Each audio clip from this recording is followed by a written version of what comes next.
O que seria a alma de um pecador, né?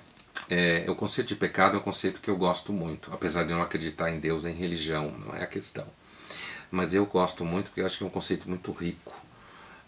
Aí um pouco aí, eu vejo ele um pouco aí como uma espécie de ancestral de concepções como a freudiana, de natureza humana, ou mesmo da pascaliana. Pascal, sim, filósofo do 17, acreditava em pecado, Freud não.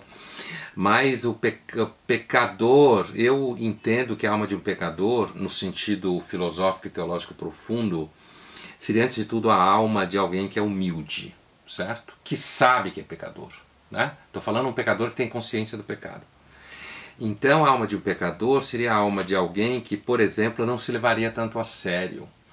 Então eu acho que hoje em dia, se as pessoas conseguissem acreditar um pouco em pecado, talvez elas ficassem menos mimadas e retardadas. E se levassem menos a sério. Porque um pecador é alguém que sabe, por exemplo, que não resiste a determinadas coisas. Então, usando aqui um pouco alguns dos famosos pecados capitais, quer dizer, alguém que, por exemplo, não resiste à comida, né? E jura que não vai comer e chega lá e se entope de comida, não aguenta e come doce, sei lá. Ou alguém que é viciado em jogo, né? Que não é necessariamente um pecado, mas pecado no sentido clássico, eu quero dizer, mas que não consegue se controlar. Ou alguém que é tão ganancioso, que nunca está satisfeito com nada que tem, né? E aí quando vê, já estourou tudo que tinha porque está sempre querendo um pouco mais, um pouco como Macbeth do Shakespeare. Luxúria, quer dizer, alguém que jura que não vai sair por aí procurando gente para fazer sexo o tempo inteiro e quando vê, acorda na cama de alguém que nem sabe o nome. Tá?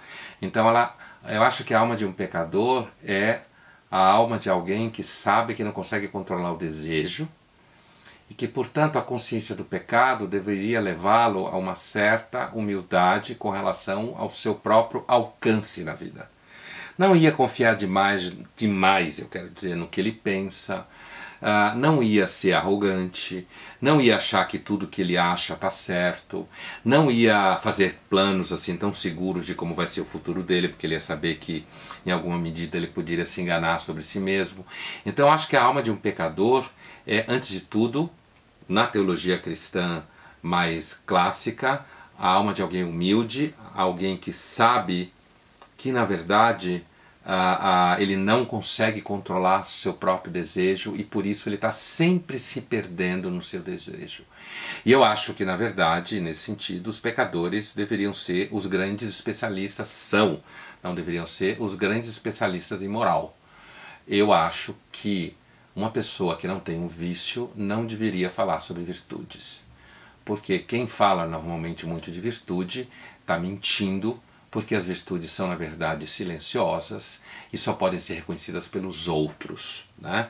Então eu costumo dizer que para você poder compreender um pouco do que significa moral e natureza humana, você devia ter pelo menos um vício que fizesse você se perder. A alma de um pecador é a alma que sabe que se perde nela mesma por conta de um desejo que ela nunca consegue controlar.